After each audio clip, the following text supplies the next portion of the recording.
പരിശുദ്ധ പരമ ദിവ്യ കാരുണ്യത്തിന് എന്നേരവും ആരാധനയും സ്തുതിയും പുകഴ്ചയും ഉണ്ടായിരിക്കട്ടെ. വിശുദ്ധ യോഹന്നാൻ്റെ സുവിശേഷം 20-ാം അധ്യായം 15-ാം തിരുവചനം.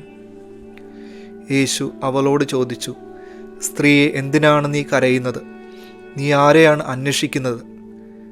അത് തോട്ടക്കാരനാണെന്ന് വിചാരിച്ച് അവൾ പറഞ്ഞു, പ്രഭു, അങ്ങ് അവനെ എടുത്തുകൊണ്ടുപോയെങ്കിൽ എവിടെ വെച്ചുവെന്ന് എന്നോട് പറയുക, ഞാൻ അവനെ എടുത്തുകൊണ്ട് പോയിക്കൊള്ളാം. യേശു അവളെ വിളിച്ചു, മറിയം. അവൾ തിരിഞ്ഞ് റബ്ബോനി എന്ന ഹെബ്രായ ഭാഷയിൽ വിളിച്ചു, ഗുരു എന്നർത്ഥം. ശൂന്യമായ കല്ലറ കണ്ടുകൊണ്ട് ഈശോയെ ആരൊക്കെയോ എടുത്തുകൊണ്ടുപോയി എന്ന് വിചാരിച്ച് ദുഃഖത്തോടുകൂടെ നിലവിളിക്കുന്ന മഗ്ദലന മറിയത്തെയാണ് നമ്മൾ ഇവിടെ കാണുക.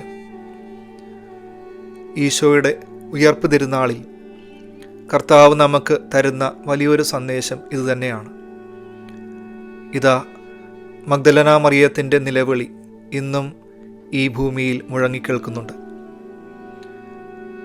ഈശോ നഷ്ടപ്പെട്ട കുടുംബങ്ങളിൽ, വ്യക്തിജീവിതങ്ങളിൽ അതിൻ്റെ മുമ്പിൽ കരഞ്ഞുകൊണ്ട് നിൽക്കുന്ന മഗ്ദലന മറിയമുണ്ട്.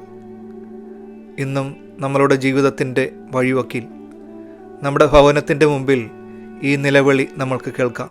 ഒന്ന് കാതോർത്താൽ ഈശോ നമ്മളെയും വിളിക്കുക തൻ്റെ ഉത്ഥാനത്തിൽ പങ്കുപറ്റുവാനായിട്ടാണ്.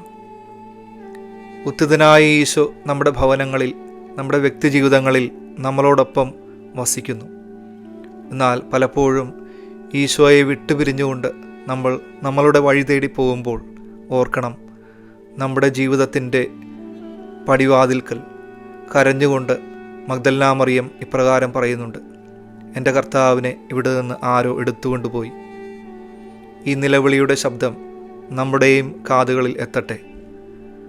നമ്മുടെ ജീവിതത്തിൽ നിന്നും കർത്താവിനെ ഒരിക്കലും മാറ്റി നിർത്താതെ അവിടുത്തെ നമ്മുടെ ഹൃദയത്തോട് ചേർത്ത് പിടിച്ചുകൊണ്ട് ഈശോയോടൊപ്പം ജീവിക്കുവാനായിട്ടുള്ള കൃപ നൽകണമെന്ന് പ്രാർത്ഥിക്കാം.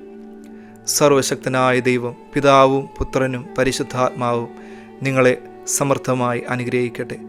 പരിശുദ്ധ പരമ ദിവ്യ കാരുണ്യത്തിന് എന്നേരവും ആരാധനയും സ്തുതിയും പുകഴ്ചയും ഉണ്ടായിരിക്കട്ടെ.